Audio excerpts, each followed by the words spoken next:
Hello guys, pag-usapan lang natin ang breaking news. Ayon kasi sa bali-balita, lagot na. Daming hate reaction. Catherine Bernardo, super sweet jowa kay Mark Alcala. Na alam niyo naman siguro, napapag-usapan ang dalawa nang dahil sa pagkakalink umano ni Catherine Bernardo kay Mayor Mark Alcala.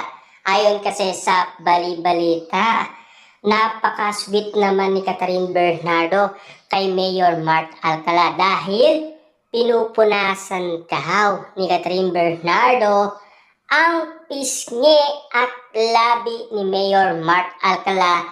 Kaya nga naman kasi napapag-usapan sila na tila kilig na kilig naman ang mga fans ni na Mayor Mark Alcala at Catherine Bernardo. Sa ginagawa kasi ni Catherine Bernardo, tila marami na ang mga bumabatikos sa kanya. Lalo-lalo na kasi marami na rin umanong bumabatikos kay Mayor Mark Alcala. Iba-iba na ang mga usapin tungkol kay Mayor Mark Alcala. Lalo-lalo na kasi sa pag-amin din ni Mami Min Bernardo, pag-isipan muna ni Catherine Bernardo. Yan kasi ang gusto ni Mami Min Bernardo. Baka magka-problema nga naman kasi si Catherine Bernardo sa iba't ibang mga tao. Dahil alam niyo naman siguro ang naging resulta ng ginawa umano ni Catherine Bernardo. Pero hindi natin siya, kumbaga, alam niyo na kasi, nasa edad na rin siya.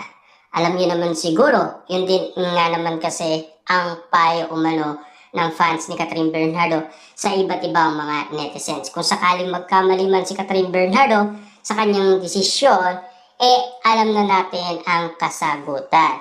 Pero hanggang ngayon kasi tila hindi pa rin naman nagbabago ang paningin ni Catherine Bernardo kay Daniel Padilla. Alam niyo naman siguro, okay na sila. Masaya na rin siguro ang bawat isa sa kanilang ginagalawan. Lalong-lalo na si Catherine Bernardo na talagang tumibok ang puso niya kay Mayor Mark Alcala. Super sweet nga naman kasi ang tawag sa kanya dahil sa ginagawa umano ni Catherine Bernardo kay Mayor Mark Alcala. Kapansin-pansin kasi yan ng bawat netizens, lalong-lalo na kasi ang mga fans ni Catherine Bernardo at Mayor Mark Alcala.